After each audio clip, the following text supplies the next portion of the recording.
Pause! Before I delve into this video, I want to add a quick disclaimer. While I want this video to be educational, I also emphasize this is my experience as Latina. Some may resonate with this video and others may not, and that's realistic. To explain that, I'd like to bring your attention to a model in Latino counseling known as the multidimensional ecosystematic comparative approach. Now, this model focuses on a client's cultural history and current context. This model intends to avoid cultural generalizations and hopes to facilitate an understanding of a client's unique circumstances and the domains that influence their personal characteristics. Basically, these domains refer to things like varying levels of acculturation, different familial dynamics, sexual orientation, and so on. My identity as a Sapphic woman and only daughter separate me from my siblings in some ways, but we relate in others. On a bigger scale, my experiences and identities differentiate me from other Latinas from different families, cultural/racial backgrounds, and of different sexual orientations. And that's just the tip of the iceberg of intersexuality, which is a word that will definitely be brought up again, so don't let go of that. Okay, with all that being said, you can now press play. Play the video. For the longest time, I felt like I didn't fit my name. My name feels very Latina. The spelling of my name throws people off, or they simply just don't get my name right, which is crazy because it's a pretty simple name. My middle name also got people's attention since it doesn't start with the traditional first letter. I wish I had a simpler name so I could fit in better. It's surreal to think back to how badly I wanted to assimilate, despite there being such a large Latino population in my community. I just didn't feel like the other kids, the kids with better accents and who could string together a more concrete response than Vieni tu when they're asked how they're doing. There's studies that suggest that bilingualism offers more cognitive advantages and things like stronger language skills, but that just wasn't the case for me. I struggled to balance both languages, and I mean that literally. It wasn't just Spanglish. I physically tried to speak both languages, which led to gibberish. So at age 3, I went to speech therapy. That experience is just a fraction of my discomfort in my identity. Even as an adult, I'm intimidated to explore my cultural identity. Sure, my identity is something I'm meant to resonate with, but I feel like I'm exploring myself wrong. I feel like my aspirations are unattainable or I shouldn't work towards goals involving Latino since I'm not Latina enough. So, to combat this mentality, I'm going to explore myself and my multiple identities in the lens of Latino psychology. When discussing my identity, I gravitate towards my family and the ways they've impacted my development. This is partially due to my fascination for developmental psychology, but mainly the role of family in Latino culture. Familyism, or familiarismo, is a core value of Latino culture which encourages loyalty and solidarity to the family. Personally, I think it's integral to discuss familiarismo and the ways it's impacted my family and my identity. In some ways, I feel connected to my family. I wouldn't say I have familiarismo coursing through my veins, but I point to my parents' varying degrees of acculturation for that. Acculturation is the process where individuals acquire knowledge, behavioral expectations, attitudes, and values associated with the host or mainstream culture. For my parents, emigrating to the United States meant assimilating to the mainstream culture. Based on conversations with my parents, I believe my mom struggles the most with Western culture, despite them both spending their formative years in Colombia. I believe their varying struggles come from my dad always dreaming of coming to the United States since he was a kid, while my mom, based on how she described coming to the United States, it didn't seem like it was something that would be permanent. Currently, my dad is the one who's connected me to Western culture. While I consider my biculturalism, aka knowing and practicing my health culture while taking what resonates with my ethnic culture, my dad has shown me my favorite parts of Western culture. Things like Western cartoons and music is what I resonate with Western culture, and it's inspired me to pursue a career involving art, so I have a lot to thank my dad for. While my dad is more connected to Western culture, my mom's parenting and guidance is based primarily on Latino practices. As I mentioned, the acculturation influences familiarismo, and within that comes familial dynamics. In some ways, my family follows the traditional hierarchy of Latino families, but we challenge it in others. If I had to revise my own hierarchy, it'd look like this. For me, I don't have the role of extended family often mentioned in familiarismo and Latino culture. My parents' immigration to the United States isolated us from extended family, thus shifting that part of the hierarchy. Now, the gender roles really make an impact in my family, especially for me being the only daughter of a Latino household. Divorce is a factor which is shown to influence Latino familial dynamics. My eldest brother is the most affected by this familial shift as he's the oldest brother in two familial dynamics.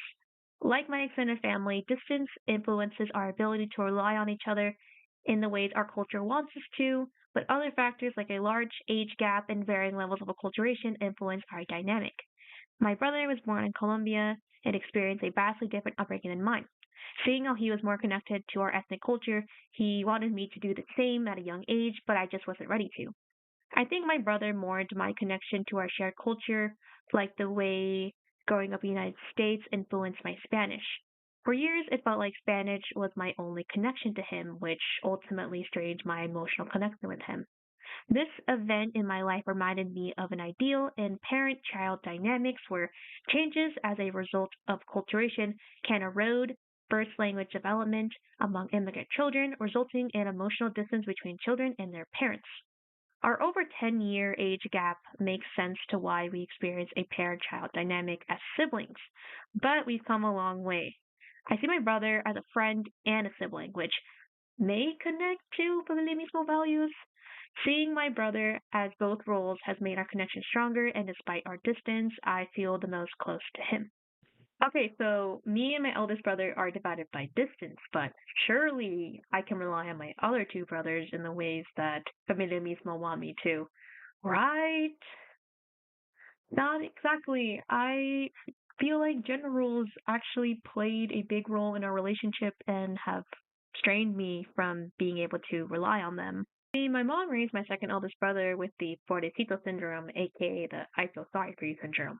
This mindset hindered his role as my older brother since I'm often doing things for him or being encouraged to do things with him in mind. It's just also difficult for me to see him as a mentor because of this treatment. I struggle to have a deeper emotional connection with him, which is difficult in itself, thus straining that sense of familia mismo. Then there's my twin brother, where gender roles really strain our relationship. Being the same age and having different expectations and responsibilities is mind boggling. I grew up with the Maria Mismo mindset, which is a mentality taken on by women in Latino families.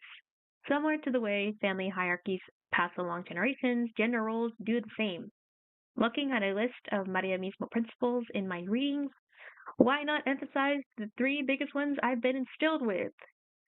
One, do not put your own needs first. Two, do not discuss personal problems outside of the home. That's been a very big one. And three, do not change those things that make you unhappy that you can realistically change. Some of these principles challenge my own ideals towards mental health, like prioritizing myself, having a support system outside of family, and advocating for myself. As a child, I challenged Maria Luisa principles and challenged them again as an adult, which has caused issues with my mother and I. For mothers, part of a Maria Mismo mindset is putting the needs of children above all. In my mother's case, this also included putting her emotional needs aside and dismissing them as simply problemas de la vida.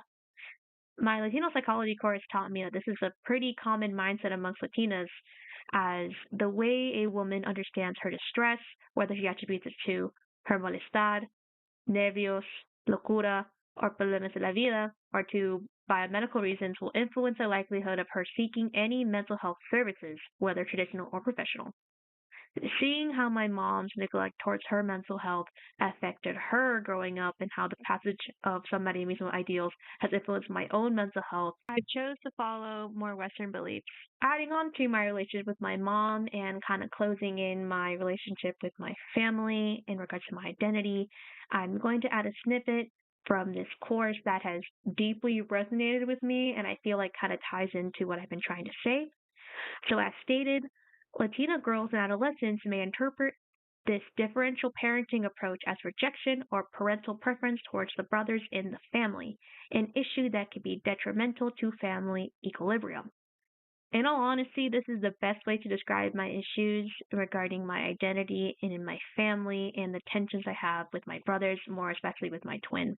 Before I conclude this video, I'd like to bring things back to intersexuality. I'm no stranger to challenging cultural beliefs, but being gay in a Latino family felt different. Being Latina added a layer of complication to figuring out my identity as I worried how my parents would react. Growing up, I couldn't gauge my dad's feeling towards homosexuality, but I knew my mom's feelings based on some remarks and her actions. It didn't feel safe to come out. I felt like I'd risk losing the limited family that I have. So coming out to my mom wasn't by choice. My mom figured out I had a girlfriend, so I came out. It didn't sit well with her at first, which is understandable considering her upbringing. My mom was worried how my extended family would react and how my dad would react. My mom's fear is reflective of Latino culture, as families may tolerate a member's homosexuality but may not want anyone to know. The immediate family know for fear of el que dijeran or what people will say. I think it also reflects Mario mismo ideal. So I hid my sexuality from my relatives and I continued to hide my sexuality from my mom's friends, which didn't even work because in high school I was cut off by my mom's best friend's daughter for my homosexuality. Also, just a quick side note, my dad actually took my coming out very well, and it makes me very emotional thinking about it, but he took it very well and was very accepting. My mom has also come around. This time helped a lot. I found that understanding the ways my ethnic, host, and sexual identity interact with each other helped me form my own sense of identity. I'm able to relate to some people's experiences, but I have to find my own way in other avenues of my life. My college courses have also helped me understand myself on a deeper level. I learned what intersexuality was in my LGBT studies class, which gave me a sense of clarity. There is no right way of approaching identity. I take what resonates with me from my cultures and experiment.